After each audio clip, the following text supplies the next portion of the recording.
ഇന്ന് കേരളം ഒരുപാട് സന്തോഷിച്ച ദിവസമായിരുന്നു.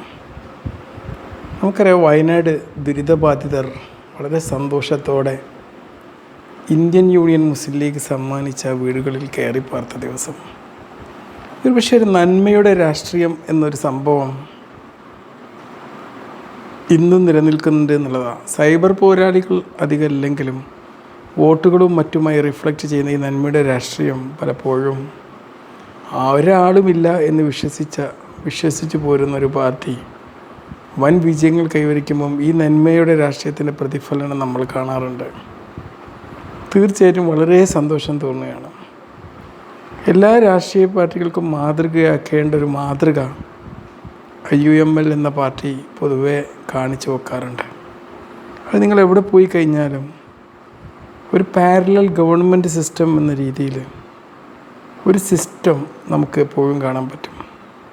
അത് മറ്റുള്ളവരെ ആക്രമിക്കാൻ വേണ്ടിയോ തെറി വിളിക്കാൻ വേണ്ടിയോ അങ്ങോട്ടും ഇങ്ങോട്ടും വൈരാഗ്യം വളർത്താൻ വേണ്ടിയോ ഉള്ള ഒരു സിസ്റ്റമല്ല.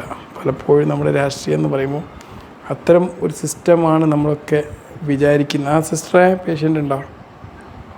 ഹലോ, ഇപ്പം വരാം കേട്ടോ, ഇപ്പം വരാം. ഓക്കെ, അങ്ങനെയാണ് നമ്മൾ വിചാരിക്കുന്നത്. അതിൽ നിന്ന് വ്യത്യസ്തമായി വരികയാണ്, കട്ട് ചെയ്തോ. അതിൽ നിന്നെല്ലാം വ്യത്യസ്തമായി നന്മയുടെ രാഷ്ട്രീയം, സേവന പ്രവർത്തനങ്ങൾ നമ്മൾ ഒരുപാട് കണ്ടതാണ്.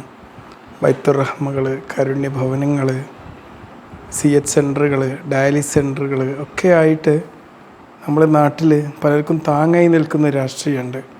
പലപ്പോഴും മറ്റ് രാഷ്ട്രീയ പാർട്ടികളൊക്കെ അങ്ങോട്ടും ഇങ്ങോട്ടും തമ്മിലടിക്കുമ്പോഴും ഈ നന്മയുടെ രാഷ്ട്രീയത്തെ ഒന്ന് ഉയർത്തി കാണിക്കാനോ അതിലൊരു മത്സരിക്കാനോ തയ്യാറാവുന്നില്ല എന്നുള്ളത് വളരെ ദുഃഖകരമായ കാര്യമാണ്.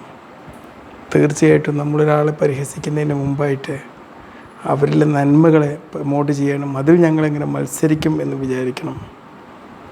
പല രാഷ്ട്രീയ പാർട്ടികളും പലതും പറഞ്ഞ് തർക്കിക്കുമ്പം ഓരോ രാഷ്ട്രീയ പാർട്ടികളിൽ നിന്നും എന്ത് നന്മ നമുക്ക് ഉൾക്കൊള്ളാനുണ്ട്, എങ്ങനെ നിലനിൽക്കാം, എങ്ങനെ ഞങ്ങൾക്കും അതുപോലെ ആവാം എന്നുള്ളൊരു ചിന്ത ഉണ്ടായിക്കഴിഞ്ഞാൽ നമ്മുടെ നാട് രക്ഷപ്പെടും.